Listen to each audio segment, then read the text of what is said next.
Hello विद्यार्थियों, कैसे हैं आप सभी लोग और किस तरीके से तैयारी चल रही है आप लोगों की। लूसेंट को आधार बनाते हुए हम लोगों ने जो सीरीज चालू की है उसी सीरीज को आगे बढ़ाते हैं और आगे बढ़ाने के साथ साथ आप लोगों की तैयारी को भी मुझे इंतज़ार रहेगा कमेंट्स का कि आप लोगों की तैयारी कैसे हो रही है। साथ ही अगर देखा जाए तो एक स्कॉलरशिप टेस्ट जो साल में एक बार आयोजित की जाती है, ये स्कॉलरशिप टेस्ट भी हमारे यहाँ जो कि 4 अप्रैल को होने वाली है, जो स्वयं जो प्रदीप मिश्रा सर हैं जो कि डीएसपी के पद पर कार्यरत हैं, वो स्वयं आपका मार्गदर्शन करेंगे। तो आशा करता हूं कि आप लोग अपनी तैयारी को बेहतर बनाने के लिए ये स्कॉलरशिप टेस्ट ज्वाइन करेंगे और फ्री में आप कोचिंग प्राप्त कर सकते हैं। उड़ान एकेडमी जो है आप लोगों को इस तरीके से एक प्लेटफॉर्म उपलब्ध कराती है और इस तरीके से जो है शिक्षा आप तक हर घर तक पहुंच पाए, इसी उद्देश्य से हम इसे लेकर चलते हैं।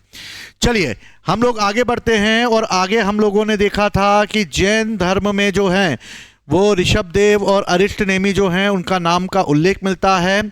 चलिए अगला क्वेश्चन क्या है, अगला जो है मैटर उस पर बात करते हैं हम लोग। देखिए, महावीर स्वामी ने अपने शिष्यों को मिलाकर 11 गणधरों में विभाजित किया था। याद हो तो मैंने तुम्हें बताया था कि अभी थोड़ी देर जो है पिछली क्लासों में कि इस समय 11 गणधरों में विभाजित किया था और इस समय जो सुधर्मन था यानी सुधर्मा भी कहा जाता है, ये एक ऐसा गंधर्व यानी एकमात्र एक ऐसा शिष्य बचा था जो महावीर की मृत्यु के बाद भी जिंदा था और जो जैन धर्म का पहलाने वाला यानी महावीर स्वामी के बाद जैन धर्म को आगे बढ़ाने वाला प्रथम थेरा माना जाएगा। तो याद रखना, प्रथम थेरा किसे कहा गया है? तो जैन धर्म के अनुयायी जो थे उनमें से महावीर स्वामी की अगर बात की जाए तो महावीर स्वामी ने 11 गणधरों की पता चलाई थी। इन 11 गणधरों में से बाकी के 10 गणधरों की मृत्यु हो गई थी, सिर्फ एक बचा था जिसको हम सुधर्मा या सुधर्मन कहते थे, जिसने कि इस महावीर स्वामी के द्वारा चलाए गए इस जैन धर्म को आगे बढ़ाया और इस तरीके से ये प्रथम थेरा माना जाता है। क्या माना जाता है? प्रथम थेरा माने जाते हैं। और इस तरीके से अगर देखा जाए तो अंतिम थेरा भी कोई होगा, ठीक है। तो प्रथम थेरा ये है तो अंतिम थेरा भी कोई होगा। तो याद रखना, अंतिम थेरा जो है वो भद्रबाहु को माना जाता है। तो अंतिम थेरा जो है वो भद्रबाहु को माना जाता है। तो याद रखना, अंतिम थेरा है भद्रबाहु। चलिए, महावीर स्वामी के भिक्षुणी संघ की प्रधान, भैया मैंने बताया था भिक्षुणी संघ की पहली प्रधान जो है शिष्या जो थी वो चंदना थी। चंपा जो थी वो दधिति वाहन की शिष्या जो कि पहली बनी थी। तो चंदना याद रखना। 300 ईसा पूर्व में एक घटना होगी, महावीर स्वामी की मृत्यु हो जाएगी और महावीर स्वामी की मृत्यु जो है वो कहाँ होगी? तो महावीर स्वामी की मृत्यु मल्लों की कैपिटल में होगी और मल्लों की जो कैपिटल है उस मल्लों की कैपिटल में महावीर स्वामी की मृत्यु हो जाएगी। मल्लों की कैपिटल है और वो है पावापुरी और पावापुरी में लगभग 468 बीसी में जो है इनकी मृत्यु होगी, यानी महावीर स्वामी को निर्वाण प्राप्त हो जाएगा, मृत्यु हो जाएगी। और मृत्यु हो जाने के बाद ये जैन धर्म आगे चलता रहेगा। जैन धर्म जब आगे चलता रहेगा तो जैन धर्म को आगे बढ़ाने के लिए मुख्य रूप से अगर देखा जाए तो इस समय जो सबसे महत्वपूर्ण होगा वो ये होगा कि इस समय जैन धर्म को कई लोगों के द्वारा अपनाया जाएगा, लेकिन इसी समय 300 बीसी के आसपास मगध में 12 वर्ष का एक घोर अकाल पड़ेगा। जब अकाल पड़ेगा तो इस समय क्या होगा? जैन धर्म के 2 इस समय शिष्य हैं यानी कि जो इस धर्म को चला रहे हैं। एक का नाम है स्थूलभद्र, क्या नाम है? एक का स्थूलभद्र और एक का नाम है भद्रबाहु। और स्थूलभद्र और भद्रबाहु ये 2 शिष्य हैं अगर जो जैन धर्म को आगे बढ़ाएंगे। अब होगा ये कि इस समय कर्नाटक वो जो अकाल है वो मगध में पड़ेगा। जब अकाल पड़ेगा तो लोग मरने लगे होंगे, पीने को पानी नहीं, खाने को अनाज नहीं, लोग मरने लगे होंगे। तो उस समय क्या होगा कि भद्रबाहु बोलेंगे कि भैया यहाँ पर रहेंगे स्थूलभद्र अपन तो निपट नुपुट जाएंगे, भाई निकलो भैया मगध से, जान बचानी कि नहीं बचानी। तो भद्रबाहु बोलेंगे कि यहाँ से छोड़कर हमें कहीं और जाना होगा। तो स्थूलभद्र ने बोला देखो एक्सक्यूज मी भद्रबाहु, देख मैं हूँ जैन धर्म का एकदम कट्टर फ्लोवर। और भैया मैंने जो है कसम खाई है कि भैया कैसी भी परिस्थितियां आ जाएं, मैं परिस्थितियों से डगमगाने वाला नहीं हूं। अगर परिस्थितियां कठिन भी होंगी तो भी मैं सरवाइव कर जाऊंगा। और इस तरीके से स्थूलभद्र ने बोला भैया मैं इस मगध को छोड़ के जाने वाला नहीं हूं। भद्रबाहु ने बोला भैया चल चल मरमुरा जाएंगे भाई यार, लेकिन स्थूलभद्र ने बोला नो मतलब नो, मैं नहीं जाऊंगा। तो भद्रबाहु ने बोला ठीक है भाई मत जा, मैं चला जाता हूं। और इस तरह भद्रबाहु जो है अपने शिष्यों को लेकर कहां चले गए? कर्नाटक चले गए। जब कर्नाटक चले गए तो वहां पर कुछ अनुयायी जो थे वो स्थूलभद्र के साथ मगध में ही रह गए। और इस तरीके से भद्रबाहु अकाल समाप्त होने के बाद जब वापस लौटे तो वापस लौटने के बाद वो स्थूलभद्र के पास गए और स्थूलभद्र को जाके बोला हाय ब्रो एक्सक्यूज मी, मैं वापस आ गया भाई तेरा भाई। लेकिन स्थूलभद्र ने बोला हु आर यू, कौन है भाई तू, मैं नहीं जानता तेरे को। तो भद्रबाहु ने बोला भाई तू मेरे को नहीं जानता भाई, मेरे को नहीं जानता। स्थूलभद्र ने बोला भैया नहीं जानता हूं भाई। और इस तरह दोनों के बीच क्या पैदा हो गए? मतभेद चालू हो गए। और मतभेद इतने बढ़ गए कि दोनों ने अपने अपने शिष्यों को अलग कर दिया। और इस तरह दो अलग अलग शिष्यों को अलग करके दो अलग अलग संप्रदायों का गठन कर दिया। और स्थूलभद्र को मानने वाले कहलाए श्वेतांबर और भद्रबाहु के शिष्यों को मानने वाले कहलाए दिगंबर। और इस तरीके से जैन धर्म आगे चलकर दो भागों में विभाजित हो गया। स्थूलभद्र का श्वेतांबर जो श्वेत वस्त्र धारण करते थे, भद्रबाहु के शिष्य दिगंबर जो कि वस्त्र धारण नहीं करते थे। और इस तरीके से जैन धर्म जो है वो दो भागों में बट गया। तो मोस्ट इंपॉर्टेंट है, याद रखना ये क्वेश्चन। अगला है दिगंबर और श्वेतांबर। दिगंबर की अगर बात की जाए तो ये पांचों निर्ग्रहों का पालन करते हैं तथा सत्य, अहिंसा और अस्तेय, अपरिग्रह और ब्रह्मचर्य का ये पालन करते हैं। सत्य का मतलब हमेशा सत्य बोलना, अहिंसा का मतलब हिंसा ना करना, हिंसा का मतलब मनुष्य पे नहीं, हिंसा का मतलब कीड़े मकोड़े पेड़ पौधे किसी पर भी हिंसा नहीं करना। सभी में जीव है, सभी में आत्मा है, इसको विश्वास करना। इसलिए जैन धर्म आत्मा में विश्वास करता है, जैन धर्म कर्म में विश्वास करता है, जैन धर्म पुनर्जन्म में विश्वास करता है। तो याद रखना तीनों में विश्वास करता है जैन धर्म। और जैन धर्म मानता है कि 8 प्रकार के कर्म होते हैं। जैन धर्म मानता है कि 18 प्रकार के पाप होते हैं। भैया पाप भी होते हैं, मानता है वो 18 प्रकार के। ठीक है, ये केवल 4 निग्रह का पालन करते हैं, यानी सत्य, अहिंसा, अस्तेय और अपरिग्रह। ब्रह्मचर्य का पालन नहीं करते हैं श्वेतांबर। ब्रह्मचर्य को किसने बताया था? तो ब्रह्मचर्य को 24वें तीर्थंकर महावीर स्वामी ने जोड़ा था भैया। चलो सेकंड पॉइंट, यह संप्रदाय 6 अनंत पदार्थों से मिलकर बना है, 6 पदार्थों से मिलकर बना है और इसके अस्तित्व को प्रकट करता है। इसमें आत्मा यानी सभी में आत्मा होती है, जीव होता है, पदार्थ पुद्गल, अंतरिक्ष यानी आकाश, गति यानी धर्म, स्थिरता यानी अधर्म और समय यानी के काल में विश्वास करता है। तो 6 अनंत पदार्थ हैं, बल्कि इसमें काल को छोड़ दिया जाता है और 5 अनंत पदार्थों के अस्तित्व को स्वीकार किया जाता है। भैया श्वेतांबर छोड़ देता है सबको, श्वेतांबर ने यहां पर ब्रह्मचर्य को छोड़ दिया, यहां पर काल को छोड़ दिया। इसलिए आत्मा, पदार्थ, अंतरिक्ष, गति और स्थिरता की बात करता है। इसमें महिलाएं तीर्थंकर नहीं होती हैं। श्वेतांबर में जो है याद रखना महिला तीर्थंकर होते हैं। दिगंबर बोलता है कि महिला तीर्थंकर नहीं है, जबकि श्वेतांबर कहता है महिलाएं भी तीर्थंकर हो सकती हैं। ठीक, ये जानते हैं कि महावीर ने विवाह नहीं किया था। इनका मानना है कि महावीर ने विवाह किया था यशोदा नामक महिला से और उनकी एक संतान भी थी जिनका नाम था प्रियदर्शना। ठीक, याद रहेगा, मोस्ट इंपॉर्टेंट है, भूलना जा रहा भैया। फिर मैंने बताया था थोड़ी देर पहले कि ये मानता है कि 19वें तीर्थंकर मल्लीनाथ पुरुष थे, बल्कि ये मानते हैं कि श्वेतांबर की मल्लीनाथ स्त्री हुआ करते थे। इनका कहना है कि जैनों का मूल ग्रंथ है आगम, जो कि खो चुके हैं, जबकि जैन धर्म के आगम ग्रंथ को स्वीकार करता है। ये मानते हैं कि केवल प्राप्ति के बाद उपवास करके रहा जा सकता है। इनका मानना है कि केवल प्राप्त करने के बाद भी भोजन की आवश्यकता पड़ती है। श्वेतांबर का बोलना है भूखे प्यासे मत रहो भैया, केवल यानी के ज्ञान, और केवल यानी के ज्ञान अगर प्राप्त हो जाए तो ज्ञान प्राप्त होने के बाद भी बेटा भूख लगेगी।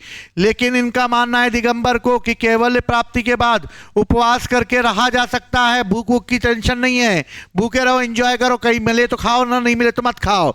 इसलिए दिगंबर और श्वेतांबर में अंतर होता है। दिगंबर और श्वेतांबर में कठोर नियमों का पालन किया जाता है। सफेद वस्त्र धारण करते हैं, मुंह पर भी ये पट्टी बांधते हैं जिससे कोई कीड़ा मकोड़ा उनके मुंह में ना चला जाए और अनजाने में भी इनसे मृत्यु ना हो जाए किसी की। दिगंबर संप्रदाय के लोग जो ऋषि मुनि होते हैं ये अपने नाखूनों को काटते नहीं बल्कि उखाड़ देते हैं, बालों को कटवाते नहीं, निचोड़ कर फेंक देते हैं और निवस्त्र रहते हैं, अपनी इंद्रियों को काबू में रखते हैं और नीचे देखते हुए चलते हैं कि कोई जीव उनके पांव के नीचे ना आ जाए।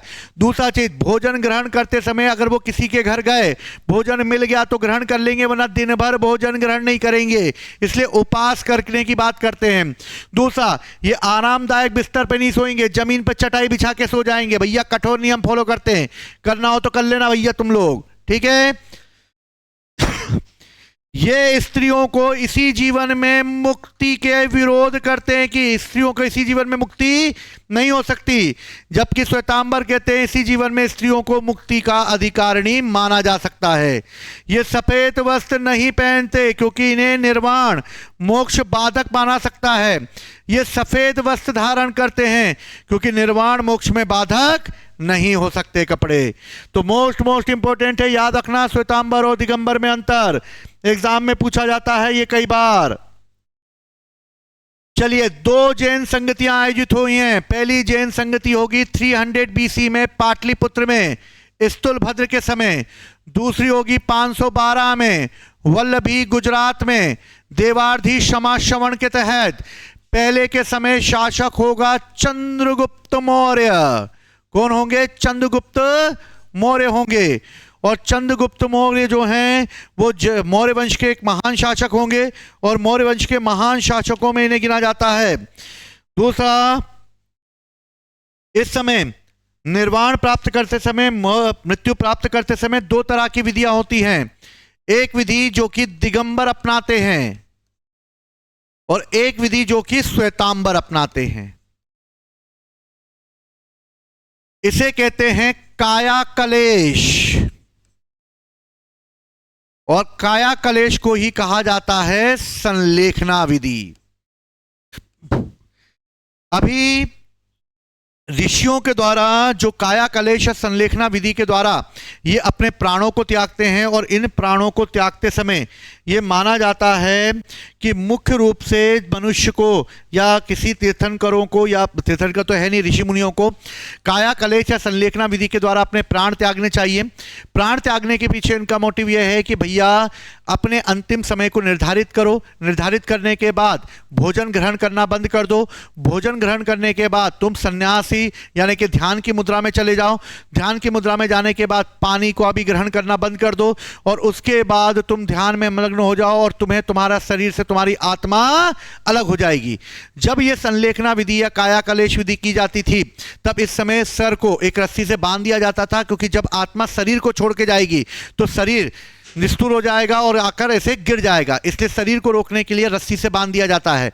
और इस तरीके से काया कलेश और संलेखना विधि के द्वारा अपने प्राण त्यागे जाते थे और चंद्रगुप्त मौर्य ने इसी विधि के द्वारा अपने प्राण त्यागे थे, यानी कि उसे अंतिम समय में जैन धर्म अपना लिया था और उसने दिगंबर संप्रदाय को अपनाया था जैन धर्म के, क्योंकि भद्रबाहु ने ही उसे संलेखना विधि के द्वारा उसके प्राण त्यगवाए थे। श्वेतांबर में संथारा होता है, कांतारा नहीं होता, सांथारा होता है। श्वेतांबर में भी संथारा पद्धति के द्वारा प्राण त्यागे जाते हैं। दिगंबर संप्रदाय में काया कलेश और संलेखना के द्वारा प्राण त्यागे जाते हैं। क्लियर है? अब एक सबसे इंपॉर्टेंट चीज है जो हमें देखने को मिलती है कि इस समय एक और जैन संगति आयोजित की गई थी जो कि मथुरा में हुई थी, और मथुरा में भी एक संगति आयोजित हुई थी जो हमें इसमें देखने को नहीं मिलती है। तो एक और संगति के बारे में कहा जाता है कि पहली और दूसरी के बीच में एक संगति मथुरा में आयोजित की गई थी और इसे इस्कंदिल ने कार्य किया था, और इस्कंदिल के द्वारा जो है एक दूसरी एक संगति आयोजित हुई थी। यानी कि पहली तो ये है, दूसरी मथुरा में इस्कंदिल के द्वारा, और तीसरी जो है वो वल्लभी गुजरात में तेवादी क्षमा श्रवण के द्वारा। अब क्वेश्चन आता है कि जैन धर्म किस संगति में अलग हो गया था? तो याद रखना, जैन धर्म प्रथम संगति में ही अलग हो गया था। ठीक है, तो याद रखना प्रथम संगति में ही अलग हो जाएगा जैन धर्म।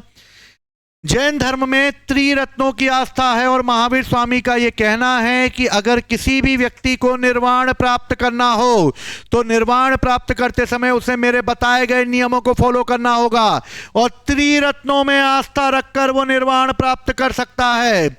और ये त्रिरत्न है सम्यक दर्शन, सम्यक ज्ञान और सम्यक आचरण। यानी सही विश्वास करो, सही ज्ञान प्राप्त करो और सही आचरण करो। इसके आधार पर त्रिरत्नों में आस्था प्रकट की जानी चाहिए। त्रिरत्न का पालन करते हुए पंच महाव्रतों को भी अपनाना जाना चाहिए। यानी त्रिरत्न का प्रयोग करते हुए पंच महाव्रतों को, और 5 महाव्रत कौन से हैं? सत्य है, अहिंसा है, अस्तेय है, अपरिग्रह है, ब्रह्मचर्य है। सदैव अहिंसा का पालन करो, सदैव सत्य बोलो, चोरी ना करो, संपत्ति ग्रहण ना करो, ब्रह्मचर्य का पालन करो। और ये किसने जोड़ा है? तो ये जोड़ा है महावीर स्वामी ने। बाकी आगे के पार्श्वनाथ के द्वारा जोड़े गए हैं। जैन धर्म में 4 वरों की कल्पना की गई है। 4 वरों में शिक्षा, अन्न, चिकित्सा और आवास हैं। इस सिद्धांत में सबसे लोकप्रिय बनाने में मदद की है। जैन धर्म का मानना है कि ईश्वर नहीं होता है, और जैन धर्म ईश्वर की सत्ता में विश्वास नहीं करते। जैन धर्म में आत्मा की मान्यता है। मैंने बताया था थोड़ी देर पहले, जैनियों के अनुसार जीव यानी आत्मा ना केवल मनुष्य बल में बल्कि पशुओं में, पेड़ पौधों में, पत्थर में, जल में, सब में आत्मा होती है। और जैन धर्म आत्मा का खुलकर विचार करता है, बोलता आत्मा सब में है। इस पेन में भी आत्मा है, इस ट्यूबलाइट में भी आत्मा है, इस घड़ी में भी आत्मा है, इस सिस्टम में आत्मा है, इस बोर्ड में आत्मा, सब में आत्मा ही आत्मा भरी पड़ी है। ठीक। जैन धर्म के अनुसार सृष्टि का निर्माण जीव तथा अजीव नामक 2 मूल तत्वों से हुआ है। यानी एक जीव है और एक अजीव है, ये दोनों मिलकर ही सृष्टि का निर्माण करते हैं। जीव जो चेतन तत्व है, अजीव जो अचेतन यानी जड़ है। पुद्गल, काल, आकाश, धर्म और अधर्म ये सभी अजीव हैं। महावीर स्वामी पुनर्जन्म में और कर्मवाद में विश्वास करते हैं। बताया था मैंने कितने प्रकार के कर्म होते हैं, तो 8 प्रकार के कर्म होते हैं। कितने प्रकार के मनुष्य पाप कर सकता है? तो भैया 18 प्रकार के पाप कर सकता है मनुष्य। ठीक। जैन धर्म में सप्तभंगीय ज्ञान पर बल दिया गया है। सप्तभंगी को ही स्यादवाद या अनेकांतवाद कहा गया है, और इस तरह बताया गया है कि किसी भी चीज में 7 तत्व हो सकते हैं। 7 तत्वों को बताते हुए इसे सप्तभंगीय कहा गया, और इस तरह सप्तभंगीय कहते हुए इसे शादवाद यानी सबके आगे शाद लगा देना। शाद है, शाद नहीं है, शायद है भी पर कहा नहीं जा सकता, शायद हो भी सकता है पर पता नहीं। और इस तरीके से सप्तभंगीय ज्ञान की बात करता है। यानी ज्ञान कितने प्रकार से टोटोलना चाहिए? 7 प्रकार से, और इसे ही शादवाद और अनेकांतवाद कहा गया है। और यही है जैन धर्म का मौलिक सिद्धांत। तो याद रखना, कई बार एग्जाम में पूछा जाता है सप्तभंगीय ज्ञान, स्यादवाद, अनेकांतवाद क्या है, तो यह जैन धर्म से रिलेटेड है। जैन धर्म ने मानने वाले मुख्य रूप से अगर देखा जाए तो जैन धर्म जो है अपने आध्यात्मिक विचारों को सांख्य दर्शन से लेता है।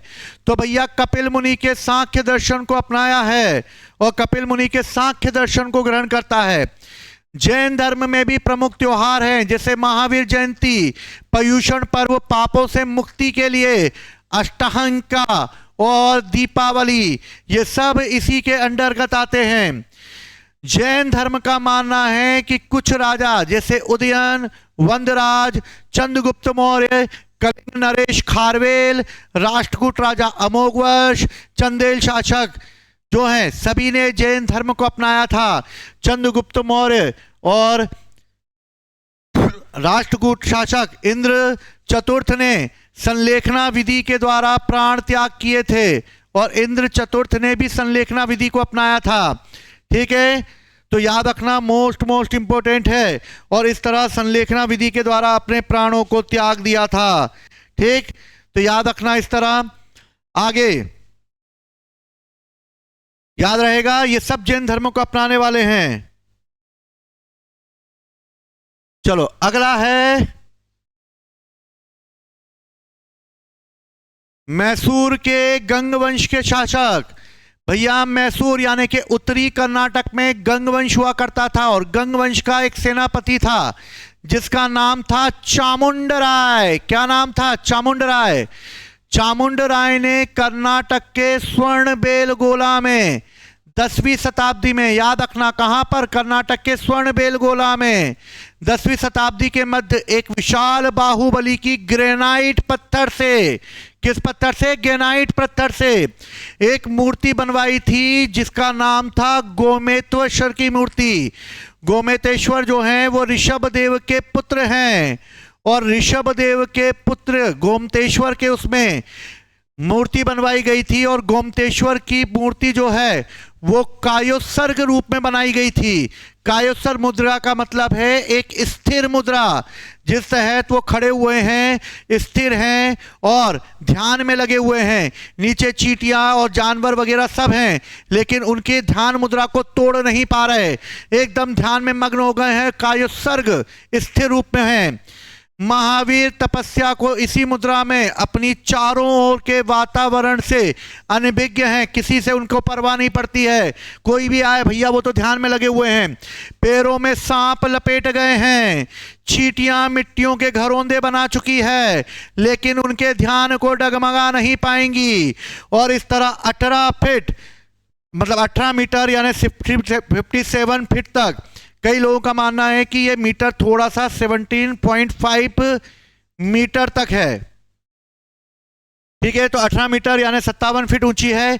एक ही चट्टान को काटकर बनाई गई है और इसमें विश्व में एक ही पत्थर से बनी हुई ये के सहारे खड़ी सबसे लंबी मूर्ति मानी जाती है। इसकी खासियत यह है कि इसमें हर 12 वर्ष के बाद एक जो है वो एक मुख्य रूप से कर्नाटक के स्वर्णबेलगोला में 12 वर्ष के बाद एक मेला आयोजित किया जाता है जैन धर्म में। और जैन धर्म में इस मेले के तहत याद करते हुए मुख्य रूप से महाभिनिष्क्रम मतलब ठीक है, तो पूजा की जाती है। इसमें कर्नाटक के स्वर्णबेलगोला में महामस्ताभिषेक किया जाता है, यानी कि 12 वर्ष के अंतर पर एक मेला आयोजित किया जाता है और मेला आयोजित करते समय महामस्ताभिषेक आयोजित होता है जिसकी बोली लगाई जाती है। और महामस्तकाभिषेक मस्तक अभिषेक होता है जिसमें बोली लगाई जाती है करोड़ों वर्ष की। आप लोगों ने देखा होगा पीके मूवी में गाने में, हे भगवान है कहाँ रे तू, तो उसमें भैया वो बहुत सारे देवी देवता आते हैं, तो उसमें से वो एक देवी देवता जैन धर्म में कलश के माध्यम से दूध चढ़ाते हुए दिखाया जाता है, तो वही है स्वर्णबेलगोला में स्थित गोमतेश्वर की मूर्ति। अगली मूर्ति की बात की जाए तो राजस्थान के माउंट आबू में स्थित है और राजस्थान के माउंट आबू में स्थित जैन मंदिर है जिसे विमल शाह्य के द्वारा बनाया गया था। ये काठियावाड़ गुजरात में पालीताना के निकट शत्रुंजय की पहाड़ियों पर स्थित है और शत्रुंजय की पहाड़ियों पर स्थित काठियावाड़ में एक विशाल जैन मूर्ति बनाई गई है जिसमें एक साथ कई 20 मंदिर दर्शाए गए हैं। तो विमल शाह के द्वारा बनाया गया था माउंट आबू पर, और इस तरह इसे विमल शाही भी कहा जाता है। और ये सोलंकी वंश के शासक का मंत्री हुआ करता था, और सोलंकी वंश के शासक के मंत्री विमल शाह ने इस मूर्ति को बनवाया था। खजुराहो में जैन मंदिरों का निर्माण चंदेल शासकों के द्वारा कराया गया, जिसमें कई मंदिर जैनों के हैं। आधुनिक तमिलनाडु और पुदुकोट्टई जिले में भी सीथन्नावसल और सीतनवासल की गुफाएं हैं जो जैन धर्म से संबंधित हैं। सीथनावसल और सीतनवासल। मौर्योत्तर काल में मथुरा जैन धर्म का प्रसिद्ध केंद्र था। याद रखना भैया, मथुरा किसका केंद्र था? जैन धर्म का था। इसलिए मथुरा कला में जैन धर्म की मूर्तियां बनाई गई हैं। याद रखना, जैन मूर्तियां मथुरा कला में बनी हैं। तो जैनों की मूर्तियां मथुरा कला में बनी हैं, और बौद्ध धर्म की मूर्ति गांधार और मथुरा दोनों में बनी हैं। भगवान बुद्ध की खड़ी और बैठी मुद्रा जो है वो बौद्ध धर्म में भगवान महात्मा बुद्ध की खड़ी और बैठी हुई मुद्रा में पहली मूर्ति मथुरा शैली में ही बनाई गई थी। जैन तीर्थंकरों की जीवनी भद्रबाहु के द्वारा लिखी गई थी। स्टार्टिंग का पहला ही पेज पे हमने कल्पसूत्र पढ़ा था, जिसमें 24 तीर्थंकरों के जीवन और मृत्यु की कहानी है। 72 वर्ष की आयु में महावीर स्वामी को निर्वाण प्राप्त हुआ। 468 BC में पढ़ा था हमने, बिहार के पावापुरी में। और पावापुरी में भैया पाव खाते खाते उनकी मृत्यु हो गई, याद कर लेना इस तरह से, ठीक है। मल्ल राजाओं की चिंता थी इस समय। मल्लों के राजाओं की इस समय राजधानी हुआ करती थी। मल्ल राजा सस्तीपाल के राजप्रसाद में महावीर स्वामी को निर्वाण प्राप्त हुआ था। तो याद रखना, मल्लों की ही कैपिटल में महावीर स्वामी की मृत्यु होगी। और महात्मा बुद्ध की मल्लों की 2 कैपिटल थी, एक थी कुशीनगर और एक थी पावापुरी। तो पावापुरी में महावीर स्वामी की मृत्यु होगी, पाव खाते हुए चले जाएंगे। और इसी बात को देखकर महात्मा बुद्ध की भी खुशी खुशी मृत्यु हो जाएगी, तो वो कुशीनगर में चले जाएंगे। याद रखना भैया, दोनों भूल मत जाना। जीवक चिंतामणि जैन संत था जिसने तुर्कदेवर नामक ग्रंथ लिखा था। तो भैया संगम काल में जीवक चिंतामणि के तुर्कदेवर द्वारा लिखित संगम साहित्य एक जैन महाकाव्य माना जाता है, जिसमें राजकुमार जीवक के बारे में कहा गया है कि उसने मननूल विवाह पर पुस्तक लिखी थी, जिसने अपने यौवन के आधार पर कई महिलाओं के साथ, राजकुमारियों के साथ विवाह किया था। 6वीं से 9वीं शताब्दी के बीच, मोस्ट इंपोर्टेंट, 6वीं और 9वीं शताब्दी के बीच बड़ोदरा के पास अकोटा यानी गुजरात में पश्चिमी भारतीय क्षेत्र में कांस्य की अधिक मूर्तियां पाई गई हैं, जो कि महावीर, पाशुनाथ और आदिनाथ जैसे तीर्थंकरों की बनाई गई हैं। इसमें तीर्थंकरों को एक सिंहासन पर विराजमान दिखाया गया है, जिसमें तीर्थंकर अकेले 3 से 24 तीर्थंकरों के समूह में प्रस्तुत हैं। इसके अलावा कुछ प्रमुख तीर्थंकरों में शासन देवियों, यक्षिणियों और नारी प्रतिमाएं भी बनाई गई हैं। चक्रेश्वरी आदिनाथ के शासनकाल की देवी और अंबिका नेमिनाथ के शासनकाल की देवी है। तो जैन धर्म में 2 देवियों की जानकारी मिलती है हमें, चक्रेश्वरी और अंबिका। तो इस तरह जैन धर्म के बारे में हम लोगों ने लूसेंट के आधार पर पढ़ा, कुछ फैक्ट मैंने आप लोगों को दिए, तो इसी आधार पर आप इसे कर सकते हैं और आपकी तैयारी बेहतर हो, यही मैं कामना करता हूं। दूसरी चीज, जैन धर्म को अच्छे से आप लोग तैयार कर लीजिएगा, और जो मेन इंपॉर्टेंट है हमारी स्कॉलरशिप टेस्ट, उस पर ज़्यादा से ज़्यादा आप लोग ध्यान देना, ज़्यादा से ज़्यादा फॉर्म भरिए और अपनी तैयारी को निःशुल्क प्राप्त कीजिए। इसी के साथ मैं आप लोगों से आज्ञा लेता हूं। जय हिंद, जय भारत।